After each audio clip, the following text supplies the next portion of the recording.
नमस्कार दोस्तों, simplicity of law channel में आपका स्वागत है। आज के इस लेक्चर में हम ट्रेसपास टू लैंड अर्थात भूमि अतिचार के बारे में अध्ययन करने वाले हैं। इसके पहले के लेक्चर में हमने ट्रेसपास टू दी बॉडी देखा है अर्थात शरीर के प्रति अतिचार को समझा है और हमने देखा है कि शरीर के प्रति 3 तरह से अतिचार किया जा सकता है। या तो बैटरी अर्थात संप्रहार द्वारा अतिचार किया जा सकता है या असॉल्ट करके हमला करके शरीर पर अतिचार किया जा सकता है या मिथ्या कारावास फॉल्स इम्प्रिजनमेंट द्वारा शरीर पर अतिचार किया जा सकता है। अगर आपने उस लेक्चर को नहीं देखा है तो नीचे डिस्क्रिप्शन बॉक्स में उसका लिंक पड़ा है, आप जाकर उसे एक बार देख लें। इस प्रकार कंप्लीट समझ होगी आपकी अतिचार के प्रति। आज के इस लेक्चर में हम भूमि अतिचार को देखेंगे, ट्रेसपास टू द लैंड। तो इसके डिफिनीशंस को आइए समझने का प्रयास करते हैं। मैं अपना वीडियो लेक्चर हमेशा छोटा रखता हूं ताकि बोरिंग न लगे और अपने लेक्चर के माध्यम से मैं बहुत ही इम्पोर्टेंट पॉइंट को कवर करने का प्रयास करता हूं जो विभिन्न राज्यों के लोक सेवा आयोगों में पूछे जाते रहे हैं या यूनिवर्सिटीज एग्जाम में जिन प्रश्नों के आने की प्रबल संभावना बनी रहती है। तो आशा करता हूं कि मेरे इस लेक्चर सीरीज से आपको काफी लाभ मिल रहा होगा। आप अपनी प्रतिक्रिया हमें कमेंट बॉक्स में जरूर दें। तो आइए हम समझने का प्रयास करते हैं भूमि अतिचार क्या है। भूमि अतिचार का अपकृत्य किसी की भूमि के कब्जे में प्रत्यक्ष हस्तक्षेप है जिसका कोई विधिक औचित्य नहीं है। अर्थात यह समझ लीजिए कि भूमि अतिचार जो है वो कब्जे के विरुद्ध भी अतिचार है। अर्थात किसी भूमि के आप स्वामी नहीं है, केवल उस भूमि की कब्जा रखे हुए हैं, आपके कब्जे में वह भूमि है और उसमें कोई व्यक्ति प्रत्यक्ष माध्यम से हस्तक्षेप कर रहा है और हस्तक्षेप का कोई विधिक औचित्य नहीं है, कोई उसका जो है लीगल रूप से वो रीजनेबल हस्तक्षेप नहीं है। बिना किसी विधिक औचित्य के हस्तक्षेप, प्रत्यक्ष हस्तक्षेप किया जा रहा है और किसी के कब्जे में हस्तक्षेप किया जा रहा है, तो वह भूमि अतिचार है। यह हस्तक्षेप मूर्त वस्तु के माध्यम से होता है।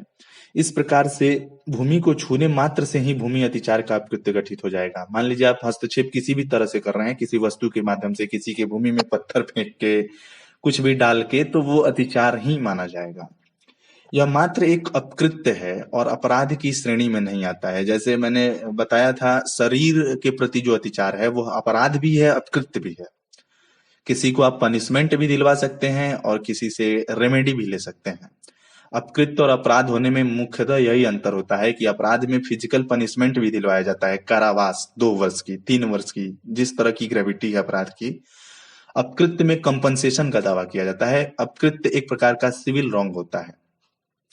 तो भूमि के प्रति अतिचार एक मात्र जो है अपकृत्य है, अपराध की श्रेणी में नहीं आता। इसके लिए कब्जेदार को कोई सूचना देना भी आवश्यक नहीं है और साथ ही कब्जेदार की किसी प्रकार की हानि होना भी आवश्यक नहीं है।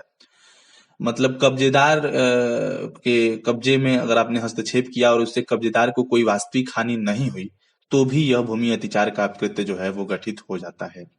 अतिचार या तो किसी व्यक्ति द्वारा स्वयं दूसरे की भूमि में प्रवेश करके किया जा सकता है या उसी कार्य को किसी तात्विक पदार्थ के माध्यम से किया जा सकता है। जैसा कि मैंने पहले बताया है, आप स्वयं किसी के कब्जे में प्रत्यक्ष हस्तक्षेप कर दीजिए बिना किसी विधिपूर्ण औचित्य के, या किसी तात्विक पदार्थ मूर्त वस्तु के माध्यम से कर दीजिए हस्तक्षेप, जैसे दूसरे की भूमि में पत्थर फेंक दीजिए, दीवार में किसी के किल ठोक दीजिए, पोस्टर लगा दीजिए। ये सारे भूमि अतिचार माने जाते हैं। भूमि अतिचार के आवश्यक तत्व, इसेंशियल इंग्रेडिएंट्स को समझ लीजिए। वास्तव में सही मायने में याद रखने वाली चीजें यही होती हैं। अगर किसी भी क्वेश्चन का इसेंशियल एलिमेंट हमें पता है, इंग्रेडिएंट्स हमें पता है, तो उस तत्व से हम उसके आंसर को फॉर्म कर सकते हैं। और आपका मेन मार्क्स जो है किसी भी चीज में, उसकी परिभाषा अगर किसी जूरिस्ट ने या किसी स्कॉलर ने कुछ कहा है उसको, और इसेंशियल एलिमेंट और केस लॉज, जो लीडिंग केस लॉज हैं, उसके मेंशन करने पर ही निर्भर करता है आपके उस प्रश्न के सारे मार्क्स। तो आइए देखते हैं भूमि अतिचार के लिए निम्नलिखित बातें होनी आवश्यक हैं। ये उसका आवश्यक तत्व है। एक पहला है कि वादी की भूमि में प्रवेश, मतलब जब तक वादी की भूमि में या उसके कब्जे में आप हस्तक्षेप नहीं करेंगे, प्रवेश नहीं करेंगे, तब तक भूमि अतिचार कारित होगा नहीं। दूसरा, प्रवेश के बाद वहां मौजूद बने रहना भी अतिचार है। और तीसरा, ऐसा कृत्य जिससे वादी के कब्जे पर प्रभाव पड़ता हो और कृत्य बिना किसी विधिक औचित्य के किया गया हो। यह 3 इंग्रेडिएंट्स होने चाहिए तो भूमि अतिचार का कृत्य कंप्लीट हो जाएगा। एक तो वादी की भूमि में प्रवेश हुआ हो, वहां मौजूद बने रहना, और ऐसा कृत्य जिससे वादी के कब्जे पर प्रभाव पड़ता हो और कृत्य बिना किसी विधिक औचित्य के किया गया हो। अब इसमें एक बड़ा ही इंपॉर्टेंट केस है, माधव विट्ठल कुदवा बनाम माधव दास बल्लभ दास। माधव विट्ठल कुदवा बनाम माधव दास बल्लभ दास के मामले में प्रतिवादी वादी का एक किराएदार था। वह बहुमंजिले भवन के प्रथम मंजिल पर रहता था। बहुत मंजिल का घर था और उसमें प्रथम मंजिल पर जो है प्रतिवादी रहता था और वादी के वहां वह किराएदार के रूप में रह रहा था। वह अपनी कार वादी के अहाते में खड़ा किया करता था। वादी ने यह तर्क प्रस्तुत किया कि उसकी अनुमति के बिना उसके अहाते में कार को खड़ा करना अतिचार है, ट्रेसपास है, बिना उससे पूछे आप नहीं कर सकते हैं। उसने प्रतिकूल व्यादेश जारी करने के निमित्त वाद संस्थित किया वादी ने कि भाई आप जो है इंजंक्शन जारी कर दीजिए। यह धारित किया गया कि किसी बहुमंजिले भवन के किराएदार का यह अधिकार है कि यदि उसके पास कोई यान है अर्थात गाड़ी है तो वह उस भवन के अहाते में यदि कोई है, उस भवन में यदि कोई अहाता है तो उस अहाते में उसको खड़ा रखे, परंतु ऐसा करने में किसी अन्य व्यक्ति को कोई असुविधा नहीं होनी चाहिए। मतलब आपका यह इनबिल्ट राइट है। आप अगर किसी बहुमंजिला भवन में रहते हैं और उसके नीचे कोई अहाता है तो आप अपनी गाड़ी खड़ा कर सकते हैं, यह अतिचार नहीं है, लेकिन उससे हाँ किसी अन्य को असुविधा नहीं होनी चाहिए। इस अधिकार का प्रयोग भूस्वामी की अनुमति के बिना भी किया जा सकता है। तो मतलब भूस्वामी से अनुमति लेना जरूरी नहीं है, हालांकि उसमें जो है आपको असुविधा नहीं होनी चाहिए किसी अन्य व्यक्ति को। इसी प्रकार जो है हमने देखा है कि कुछ इसमें जो है और भी केसेस हैं जिनको हम देखने का प्रयास करते हैं। एक है 6 कारपेंटर्स केस है, 1610 का यह वाद है, 6 कारपेंटर्स केस। इस वाद में बड़ा ही महत्वपूर्ण वाद है यह। इस वाद में 6 बढ़ई जो है, 6 कारपेंटर एक सराय में गए और वहां उन लोगों ने कुछ शराब और डबल रोटी का आदेश दिया। शराब पीने और डबल रोटी ग्रहण करने के बाद उन लोगों ने उसका भुगतान करने से इनकार कर दिया।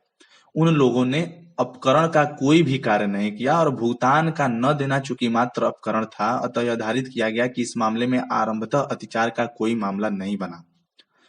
मतलब यह आवश्यक है कि अपकरण का कार्य अवश्य ही कोई ऐसा कार्य हो जो किसी परिसर में प्रतिवादी की उपस्थिति को पूर्णतः न्यायानुमति विहीन बनाता हो।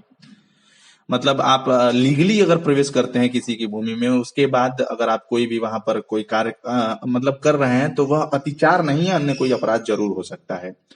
तो 6 कारपेंटर केस में यह कहा गया कि प्रवेश जो है वो बिना किसी विधि को औचित्य के हो तभी जो है उसको हम क्या मानते हैं, मतलब अतिचार की श्रेणी में, भूमि अतिचार की श्रेणी में ला सकते हैं, अन्यथा कोई और अपराध जरूर हो सकता है लेकिन उसको अतिचार नहीं कहेंगे। तो 6 कारपेंटर्स बाद में यही हुआ था कि उन लोगों ने प्रवेश जो है लीगली किया था लेकिन पैसा देने से मना कर दिया था।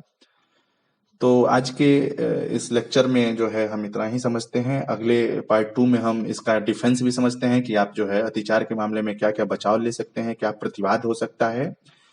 तो वीडियो ज्यादा लंबा न हो जाए इसके लिए हम अपने क्लास को यहीं पर समाप्त करते हैं। उम्मीद करते हैं कि आपको यह लेक्चर अच्छा लगता होगा। इसके बाद भी इससे संबंधित कोई भी प्रश्न है तो आप कमेंट बॉक्स में जरूर लिखें, उसे सॉल्व करने का पूरा प्रयास हमारी टीम द्वारा किया जाएगा। सिंप्लिसिटी ऑफ लव चैनल के साथ बने रहिए, इसे ज्यादा से ज्यादा अपने दोस्तों में शेयर करिए, लाइक करिए, सब्सक्राइब करिए और बेल आइकन दबाना बिल्कुल ना भूलें ताकि कोई भी लेक्चर मिस न होने पाए। Thank you, have a nice time.